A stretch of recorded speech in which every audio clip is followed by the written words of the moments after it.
$1.87. That was all.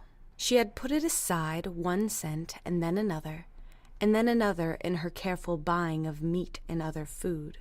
Della counted it 3 times. $1.87. And the next day would be Christmas. There was nothing to do but fall on the bed and cry, so Della did it. While the lady of the home is slowly growing quieter, we can look at the home. Furnished rooms at a cost of $8 a week. There is little more to say about it. In the hall below was a letter box too small to hold a letter. There was an electric bell, but it could not make a sound. Also, there was a name beside the door, Mr. James Dillingham Young. When the name was placed there, Mr. James Dillingham Young was being paid $30 a week. Now, when he was being paid only $20 a week, the name seemed too long and important. It should perhaps have been Mr. James D. Young. But when Mr. James Dillingham Young entered the furnished rooms, his name became very short indeed. Mrs. James Dillingham Young put her arms warmly about him and called him Jim. You have already met her. She is Della. Della finished crying and cleaned the marks of it from her face. She stood by the window and looked out with no interest.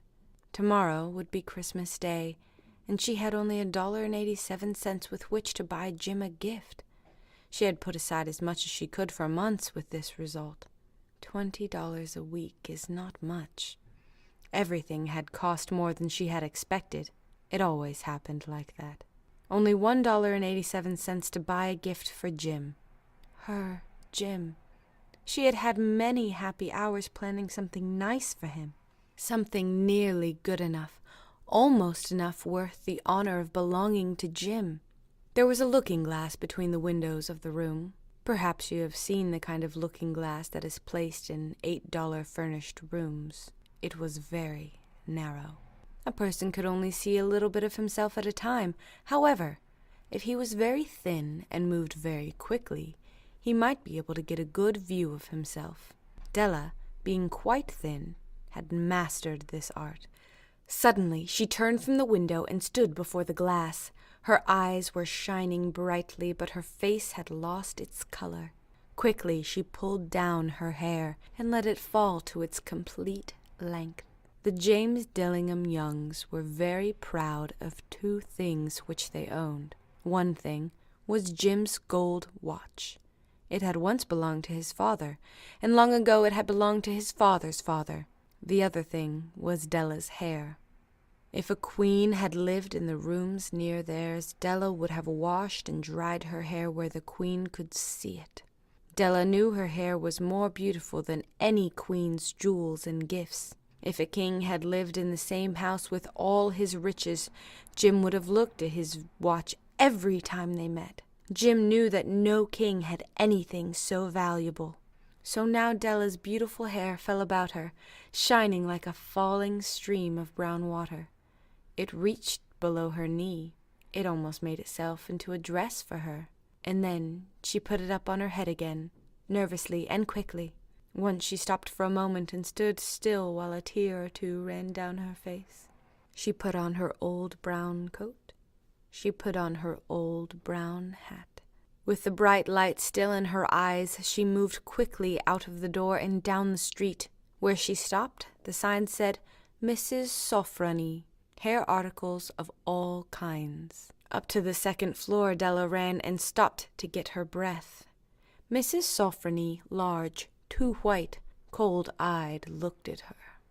"Will you buy my hair?" asked Della.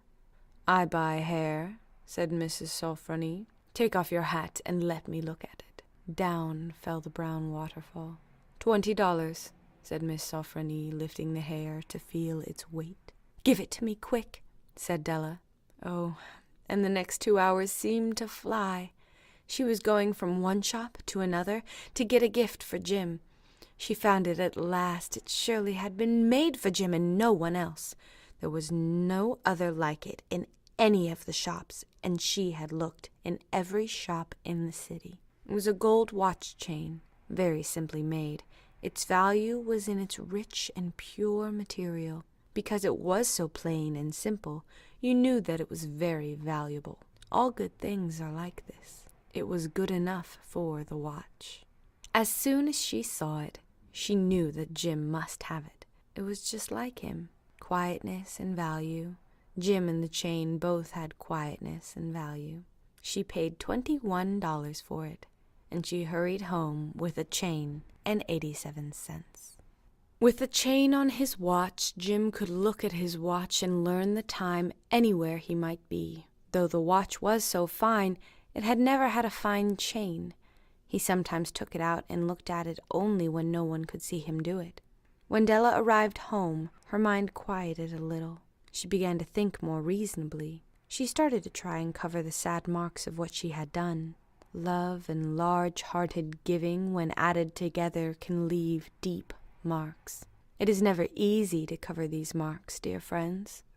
Never easy.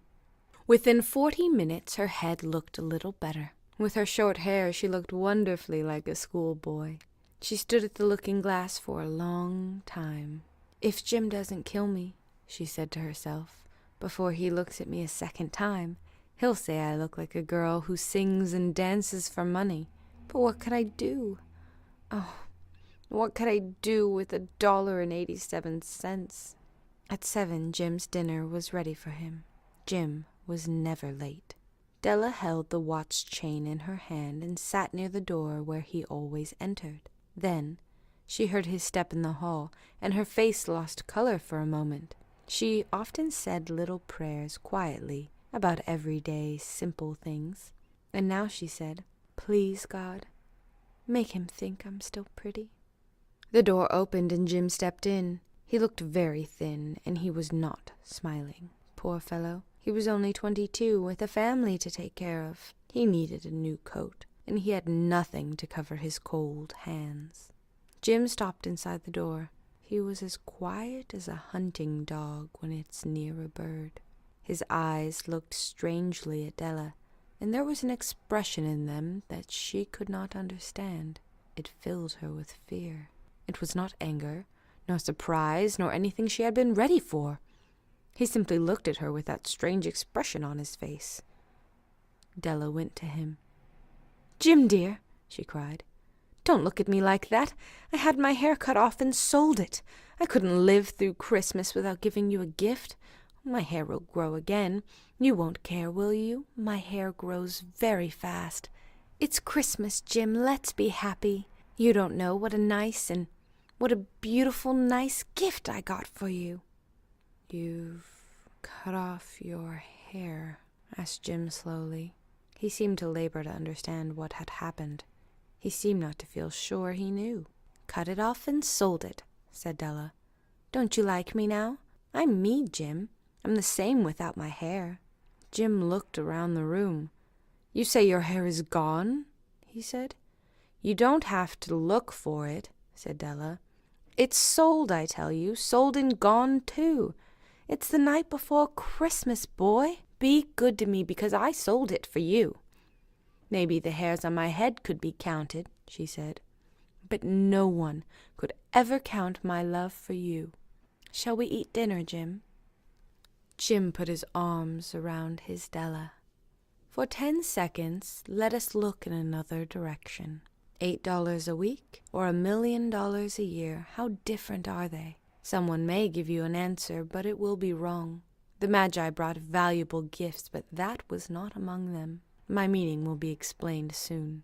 From inside the coat, Jim took something tied in paper. He threw it upon the table. "I want you to understand me, Dell," he said.